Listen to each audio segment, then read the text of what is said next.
Government is facing a cash crunch crisis that has crippled the entire public service due to delay in payment of salaries and the disbursement of the National Government Constituency Development Fund, NGCDF, causing an uproar in Parliament. Now, the National Treasury Cabinet Secretary Professor Njuguna told MPs the recent drought and the ongoing El Niño rains have eaten up a huge chunk of the budget amid reduced revenues, leaving the government with empty coffers. Apollo Kamau reports on the liquidity crisis that saw senators storm out of the chambers due to delay in staff salaries. Share the truth, say kimeumana. Under pressure from MPs over the delayed disbursement of the National Government Constituency Development Funds, National Treasury Cabinet Secretary Professor Njuguna dropped a bombshell when he admitted that the government is broke and facing a serious cash crunch that has seen the government struggle to pay salaries. When I see us, I have known you as a honest and a truthful man. Please share the truth before time catches up with you. Share the truth. Say, kimeumana. Give me time, kidogo. You will be able to sort out the problem. I can tell you, we are even having trouble with salaries.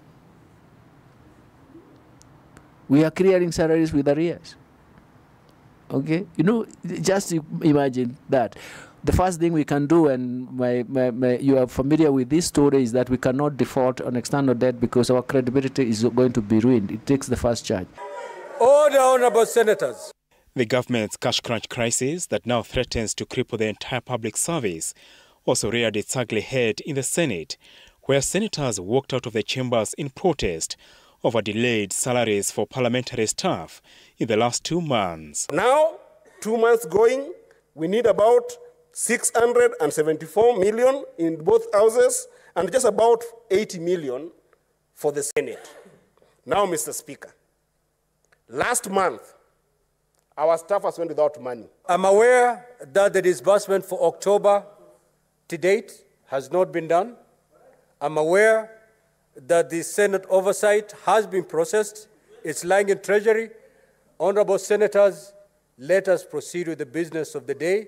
I will take it up. I will take it up as your Speaker. The National Treasury owes MPs through the NGCDF a debt of 54 billion shillings, salaries for parliamentary staff in the last 2 months amounting to 674 million shillings. Both of these key reasons why the Finance Committee pushed the CS to come clean on the country's public coffers after Tuesday's walkout by MPs from the chambers, threatening to paralyze government business.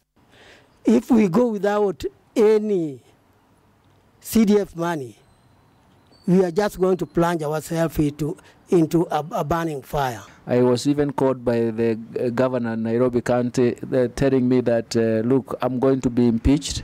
What are we going to do? I have not given salaries. You can imagine it's a liquidity issue which is short term, but we are going to get there. We are going to get there very soon. The CS, who pleaded for more time to sort the delayed disbursement, said the government is in a tight fiscal fix due to the recent drought and the ongoing El Niño rains, amid reduced revenues and debt obligations that have to be met, among them the 305 billion shillings Eurobond, which is due in June, and for which the government has committed to pay 45.8 billion shillings this month. Still, MPs questioned CS Dongo on why the country is facing a cash crunch, yet in 1 week alone, President William Ruto has made expensive trips to COP28 in Dubai and India. The much-awaited disbursement of NGCDF funds has had MPs on tenterhooks due to pressure from their constituencies amid realities of the moment that the government is broke. Apollo Kamau, TV47 from Parliament Buildings.